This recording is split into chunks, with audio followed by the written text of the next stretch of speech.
Wow ইমান মানুহ হৈছে ইমান মানুহৰ ভিৰৰ মাজত আহি আছো মাননীয় প্ৰধানমন্ত্ৰী নৰেন্দ্ৰ মোদীক চাবলৈ আহিছো এয়া দেখিছেনে কিমান মানুহ আহি আছো আপোনালোককো দেখুৱাম এতিয়া নৰেন্দ্ৰ মোদী ডাঙৰীয়াক চাব পাব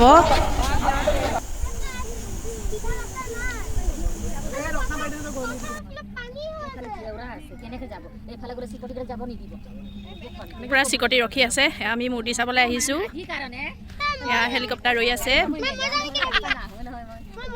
এয়া মাননীয় প্ৰধানমন্ত্ৰী মোদী ডাঙৰীয়া অহা হেলিকপ্টাৰ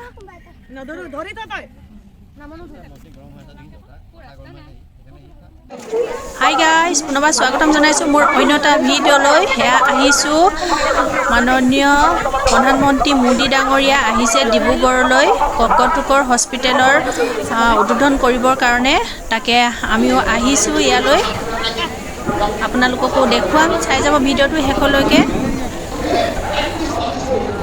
এয়া দেখিছেনে পুৰা লাখ লাখ মানুহ আৰু মানুহৰ ভিৰৰ মাজত গৈ আছো এয়া দেখিবলৈ পামনে বাৰু মোদী ডাঙৰীয়া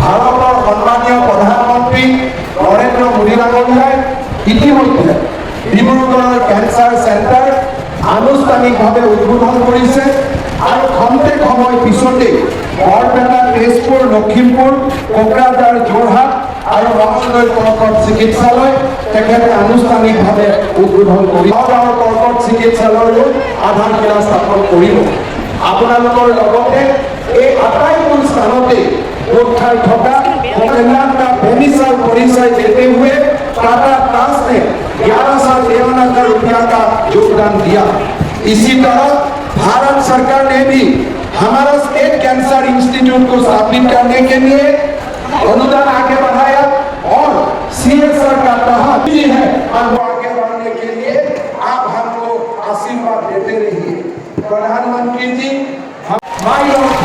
प्रधानमंत्री नरेंद्र मोदी डाঙৰীয়াৰ নেতৃত্বত অসমৰ দৰে সৰু ৰাজ্যত স্থাপন কৰিব পাৰিছে ৰতন টাটা ডাঙৰীয়াই কৈছে যে বিশ্বই আজি জানিব যে অসমৰ দৰে সৰু ৰাজ্য এখনে ভাৰতৰ আটাইতকৈ উন্নত মানৰ কেঞ্চাৰ চিকিৎসা ভাৰতৰ লোকক প্ৰদান কৰিব পাৰিব দক্ষিণ পূব এছিয়াৰ লোকক প্ৰদান কৰিব পাৰিব এয়া আমাৰ বাবে অত্যন্ত স্মৰণীয় আৰু গৌৰৱৰ দিন মই আসাম কেঞ্চাৰ কেয়াৰ ফাউণ্ডেশ্যনৰ সকলোকে আজিৰ এই গৌৰৱময় মুহূৰ্তত ধন্যবাদ দিছোঁ আৰু অসমৰ স্বাস্থ্য বিভাগৰ আটাইকে মই ধন্যবাদ আৰু কৃতজ্ঞতা জনাইছোঁ অসমক লৈ মই সদায় আশাবাদী মই বিশ্বাস কৰোঁ আগন্তুক বছৰবিলাক অসমৰ বছৰ অসমে এতিয়া ভাৰতৰ যুগত নৱজাগৰণ সৃষ্টি কৰিবলৈ যাত্ৰা আৰম্ভ কৰিছে আমাৰ এই অশ্বমেধৰ যাত্ৰা অব্যাহত থাকিব আৰু ভাৰতবৰ্ষৰ ভিতৰতে অসমেৰ শিৰৰ নয়ন হৈ এদিন জিলিকিব তাক মই বিশ্বাস কৰোঁ এই আশাৰে মই মোৰ ভাষণৰ সামৰণি মাৰিছোঁ আকৌ নতুন প্ৰভাত হ'ব কাল ৰাত্ৰিয়েই নাথাকিব জয়াল ৰাতিৰ বিভীষিকাবোৰে হাত জুৰি দেখি পলাই যাব আকৌ নতুন প্ৰভাত হ'ব দীপ্ত সূৰ্য জিলিকিব সেই ৰশ্মিয়ে নিঠুৰ যুগক নতুন গতি আনি দিব फिर से नया सवेरा होगा ये अंधेरी रात नहीं होगी भयाल रात की ये विभीषिका आलोक साहस से भरपूर होगी फिर से नया सवेरा होगा सूरज चमकेगी यही रश्मि इस वेदांत युग में नई गति लाएगी बहुत बहुत धन्यवाद जय हिंद वंदे मातरम इतिहास साक्षी है आपके क्लैश की चिंता नहीं करनी पड़ती The Union government has planned the setting up of 20 state cancer institutes and 50 tertiary care cancer centers in different parts of the country. माननीय प्रधानमंत्री नरेंद्र मोदी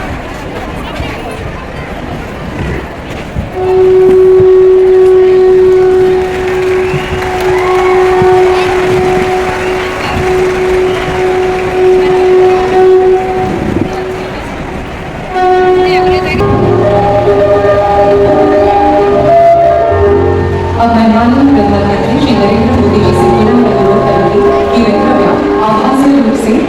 धुबरी, गोवालपाड़ा, नौबाड़ी, नौगांव, गोलाघाट, तिवाहापुर और तिनसुकिया में स्थापित होने वाले कैंसर केंद्रों की आधारशिला रखी।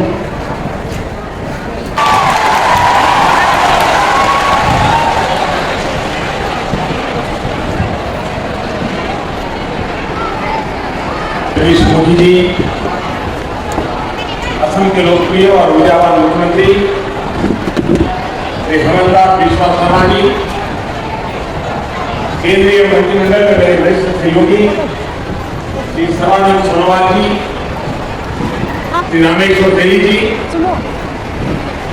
देश के विकास में अहम योगदान देने वाले श्री रतन टाटा जी, असम सरकार में मंत्री श्री केशव महंता जी, अजंता नियोग जी, अतुल गौड़ा जी और इसी धरती के संतान और भारत के न्यायाधीशों को जिन्होंने उत्तम से उत्तम सेवाएं दी और आज कानून बनाने की प्रक्रिया में संसद में हमारे साथ दे रहे श्रीमान रंजन गोगोई जी, श्री सांसदगण, विधायकगण और मेरे प्यारे भाई और बहनों, उठो मोटे भाई रंगाली भी हो,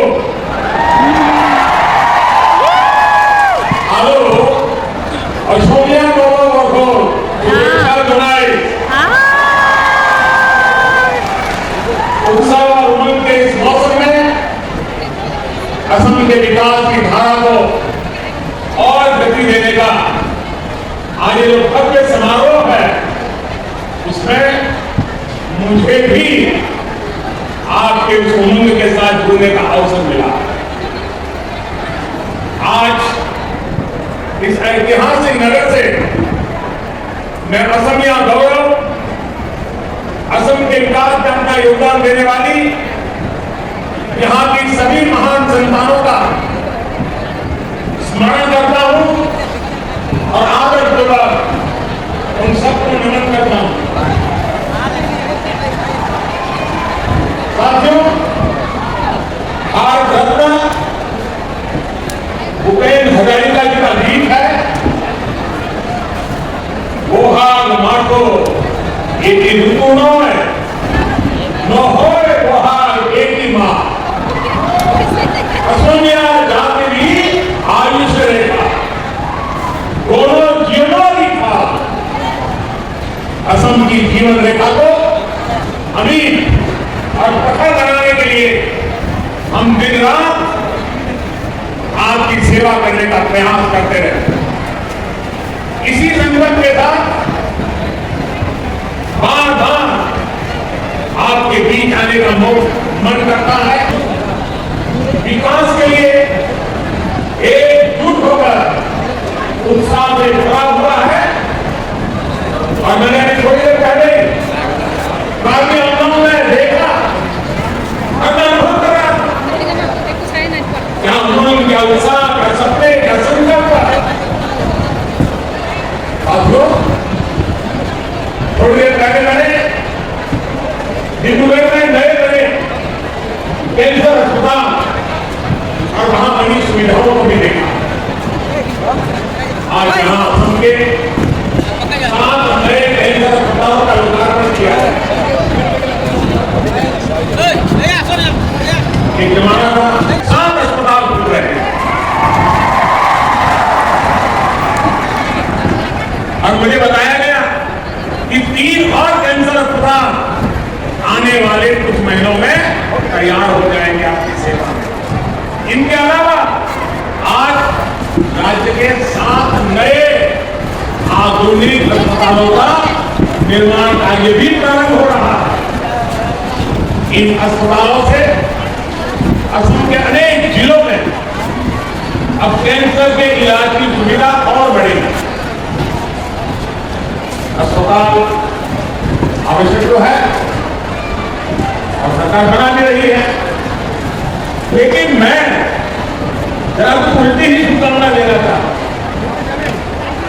अस्पताल आपके चरण में है, लेकिन मैं नहीं चाहता हूं कि असम के लोगों की जिंदगी में अस्पताल जाने का मुसीबत आ जाए। मैं आप सबके स्वास्थ्य की कामना करता हूं, आपके परिवार के किसी को भी अस्पताल जाना न पड़े, और मुझे खुशी होगी कि हमारे सारे नए बड़े अस्पताल खाली ही रहे। लेकिन अगर आवश्यकता पड़ जाए कैंसर के मरीजों को असुविधा के कारण मौत से मुकाबला करने की नौबत नहीं आनी चाहिए, और इसलिए आपकी सेवा के लिए भी हम तैयार हैं।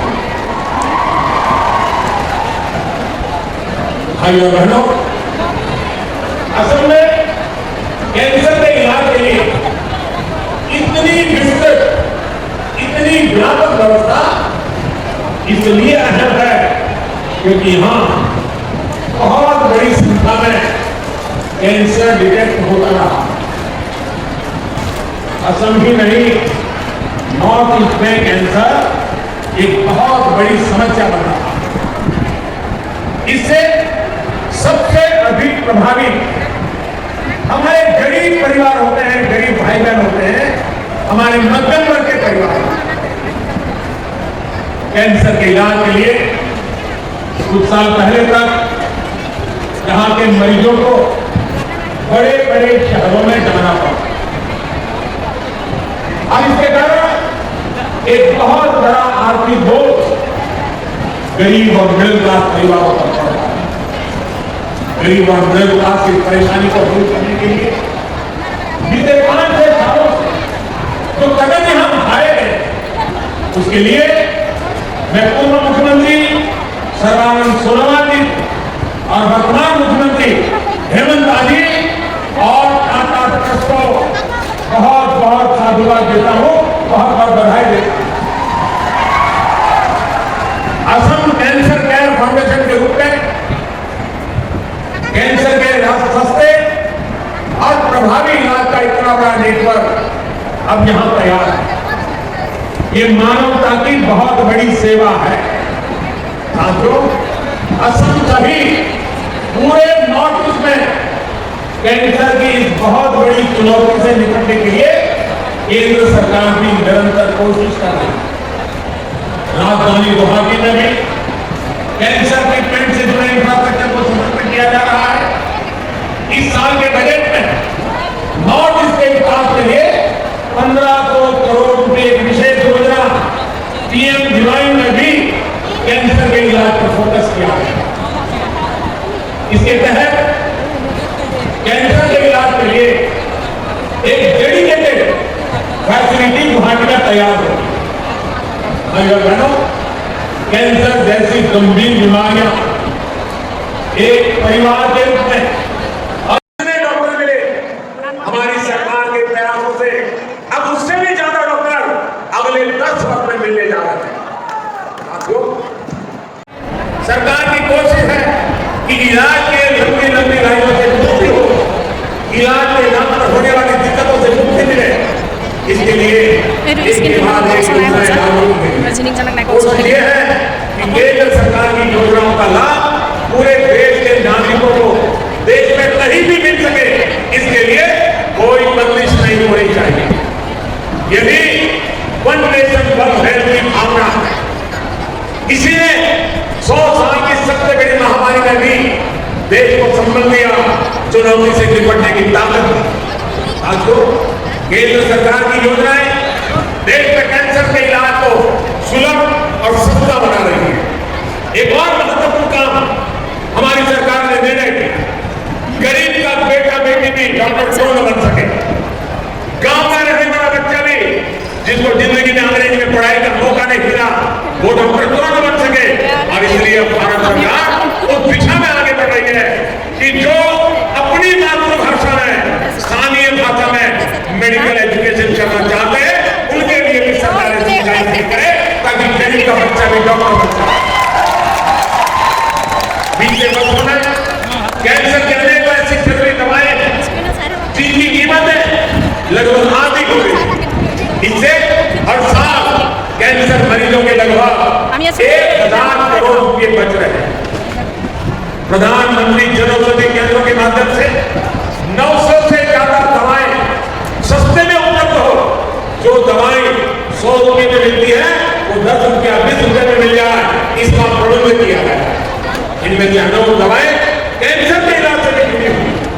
इन सुविधाओं से भी मरीजों के सैकड़ों करोड़ रुपए बच रहे हैं।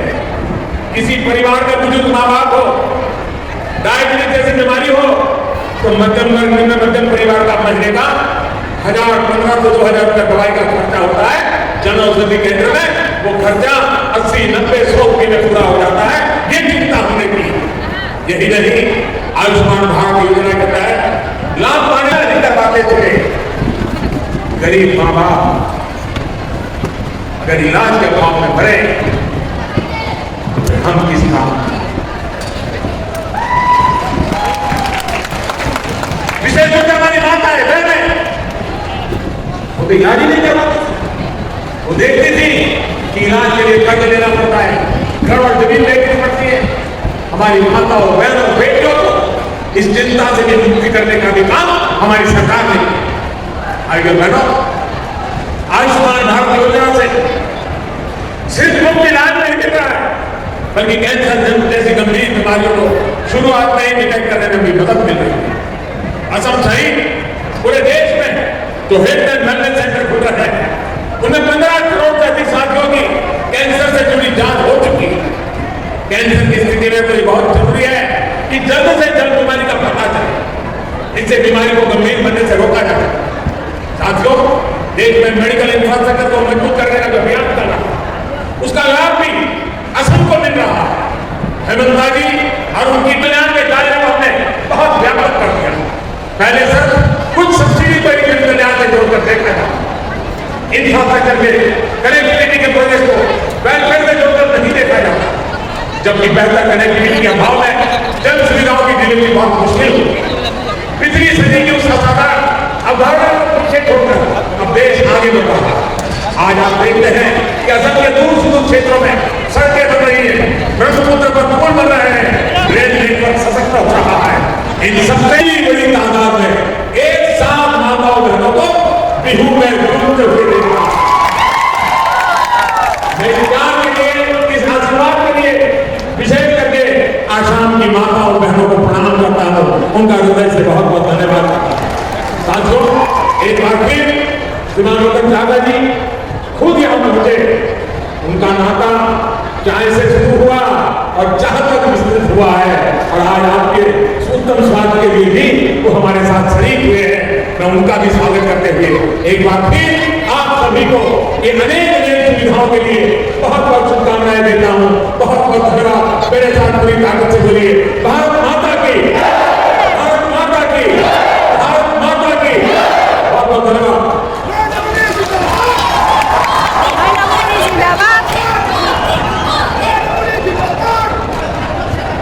महोदय, आपके